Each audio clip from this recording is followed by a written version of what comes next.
नमस्कार, मैं आशुतोष जोशी और आप देख रहे हैं न्यूज़ 18। 8वें वेतन आयोग की सबसे बड़ी एक्सरसाइज शुरू हो चुकी है।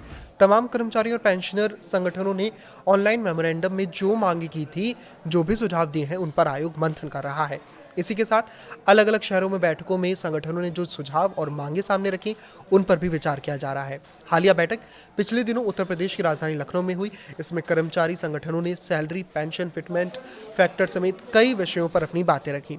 8वें वेतन आयोग की टीम ने 2 दिन तक सुबह से शाम तक अधिकारियों, कर्मचारियों के संगठनों के प्रतिनिधियों के साथ बातचीत कर उनके सुझाव लिए। इसमें संगठनों ने वेतन, पेंशन, भत्तों के साथ ही जो वार्षिक वेतन वृद्धि है, उसको लेकर अनुग्रह राशि बढ़ाने जैसी कई मांगे रखी। तो ऐसे में जानते हैं कि 8वें वेतन आयोग की हालिया मीटिंग में क्या-क्या हुआ।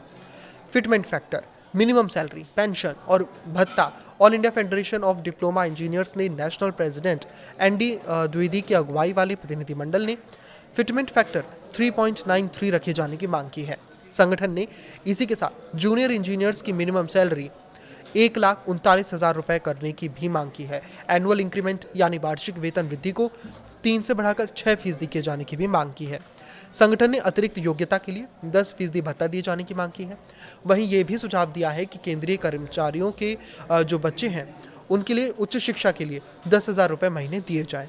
8वें वेतन आयोग से HRA यानी मकान किराया भत्ता शहरों की कैटेगरी यानी X, Y और Z के अनुसार 45%, 40% और 35% रखे जाने का सुझाव दिया गया है। इसके अलावा इंजीनियर्स के इस फेडरेशन ने वर्तमान पे लेवल 6, 7 और 8 को एक साथ मर्ज किए जाने का सुझाव भी दिया है। इसी तरह लेवल 9 और 10 को भी एक साथ मर्ज किए जाने का सुझाव दिया है। पुरानी पेंशन बहाल किए जाने का मुद्दे पर भी जो चर्चा है वो हुई। घर बनाने को 2 करोड़ तक, गाड़ी के लिए 15 लाख एडवांस मिले, ये उनकी मांग है। केंद्रीय कर्मचारियों को नया घर खरीदना हो या फिर घर बनवाना हो, इसके लिए संगठन ने मांग की है कि उन्हें एडवांस के तौर पर ज़्यादातर 2 करोड़ रुपए दिए जाए। वहीं कार खरीदने के लिए भी एडवांस यानी अग्रिम के तौर पर मैक्सिमम लिमिट 15 लाख रुपए किए जाने की मांग की गई है। छुट्टियों के मामलों में क्या मांगे रखी गई हैं कि कर्मचारियों के लिए लीव पॉलिसी में भी बदलाव का सुझाव है। इसमें इमरजेंसी लीव यानी आकस्मिक अवकाश 15 दिन का करने की मांग की है। वहीं अर्जित अवकाश यानी कि अर्न्ड लीव की सीमा 300 से बढ़ाकर 600 दिन किए जाने की भी मांग है। साथ ही मातृत्व अवकाश यानी मैटरनिटी लीव उसको 240 दिन के साथ ही 45 दिन का पितृत्व अवकाश के प्रावधान रखने का भी सुझाव दिया गया है। कर्मचारी के निधन पर परिवार को मिले 2 करोड़। संगठन ने बैठक में सुझाव दिया कि ड्यूटी के दौरान अगर किसी कर्मचारी का निधन हो जाता है तो उसके परिवार को आश्रित को, जो भी उसके परिवार में आश्रित हो, उसको दी जाने वाली अनुग्रह राशि की अधिकतम 25 लाख रुपए को बढ़ाकर सीधा 2 करोड़ रुपए कर देना चाहिए। वहीं कार खरीदने के लिए भी एडवांस यानी अग्रिम के तौर पर मैक्सिमम लिमिट 15 लाख रुपए किए जाने की मांग की गई है, जो हम पहले ही बता चुके हैं। छुट्टियों के मामलों में जो तमाम मांगे की जा रही हैं कि कर्मचारियों के लिए लीव पॉलिसी में भी बदलाव है।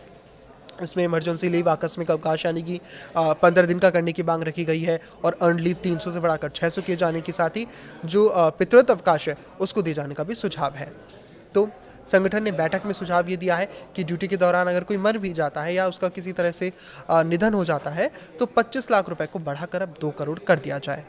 और ग्रेच्युटी की लिमिट पर भी क्या बातें हुई उसकी बात करें तो एलटीसी सुविधा में 4 साल में 1 बार देश में, जबकि पूरे सेवा काल में 2 बार अंतर्राष्ट्रीय सुविधा दिए जाने का सुझाव दिया गया है। प्रमोशन के मुद्दे पर संगठन ने 6 साल, 12 साल, 18 साल, 24 साल और 30 साल की सेवा अवधि पर 5 बार प्रोन्नति देने की मांग की है। वहीं दूसरी ओर ग्रेच्युटी की मैक्सिमम लिमिट 75 लाख रुपए किए जाने का सुझाव दिया है।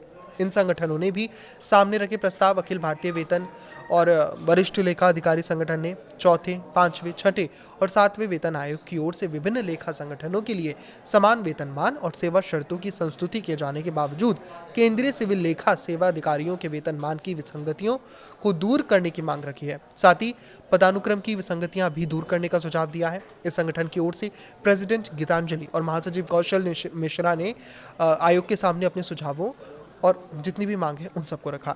दूसरी ओर allied health professional directorate of ordnance factory hospital association भी इन बैठकों में शामिल हुआ।